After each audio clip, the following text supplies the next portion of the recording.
There were a few rebel ships here and there, but there was no organization to the battle. Where was the Council flagship? Something had gone terribly wrong. But he had the Sky River, and the Ravens had nowhere they could hide.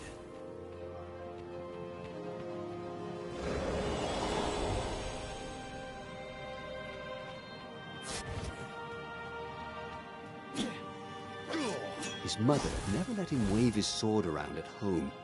He guessed he was still compensating for that.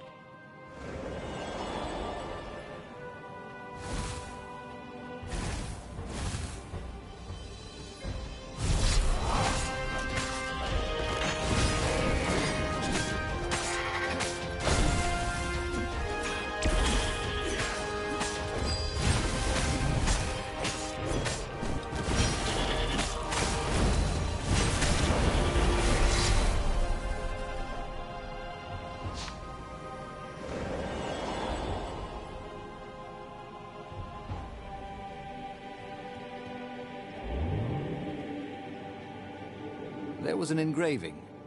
Maximum capacity, 130 people.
Council speaker was on the deck, bleeding.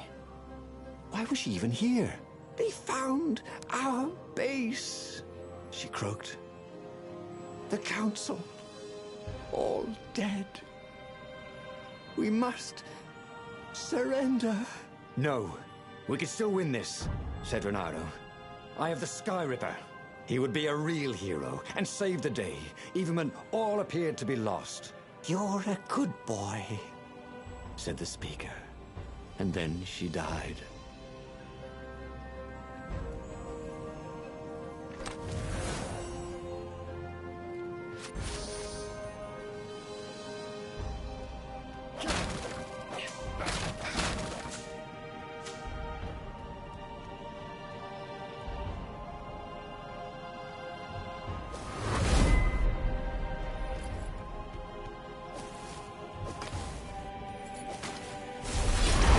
Yours, said Reynardo, but he couldn't hear his enemy's answer.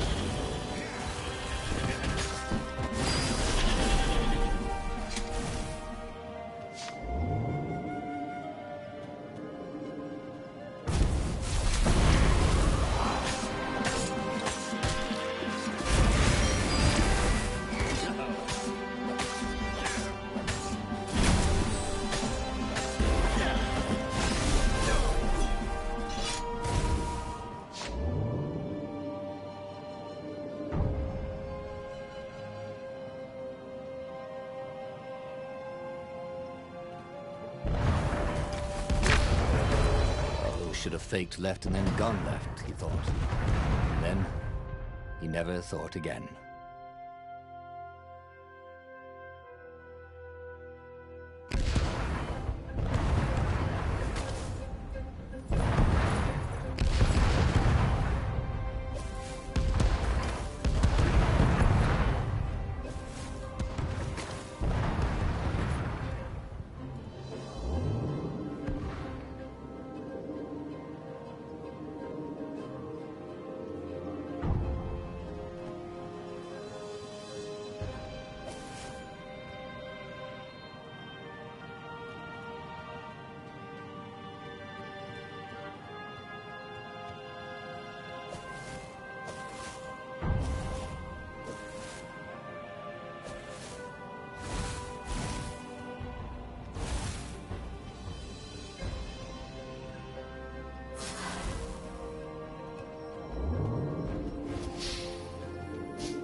fired at the Sky Ripper. With a tremendous whoosh, the Emperor's flagship went up in flames. And for good measure, he played the beam around it, setting all the other nearby Imperial ships on fire too. And he watched them burn. The few remaining rebels gave a cheer. And then they stopped cheering. There was a hole in the air. A blackness, like a tear in a parchment. Wind was blowing into it, widening it. It grew larger. Crates were falling off ship decks, upwards into the hole. And the world itself seemed bent, like the reflection on a curved mirror as it poured into the ravenous hole.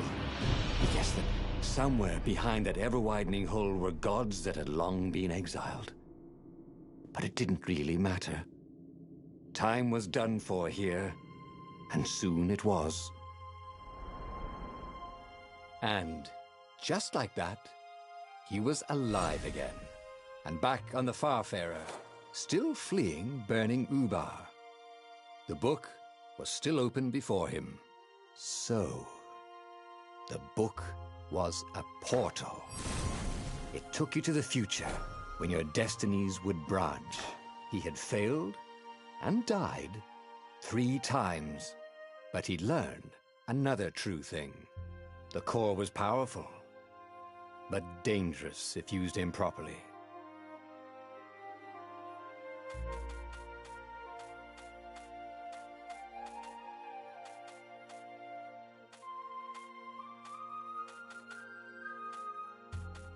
But he was starting to feel like he was getting the hang of this. There was a way through to victory. He could feel it. He just had to keep running the path of destinies. With that, the book fluttered back to the beginning, and he fell into it. The clouds parted over the Isles of Boreas. It was time to choose. The rebellion was in trouble. Ravens were scouting for the secret rebel base. They needed a game-changer.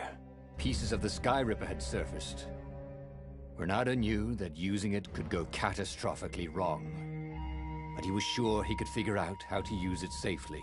Also, a temple had risen out of empty desert.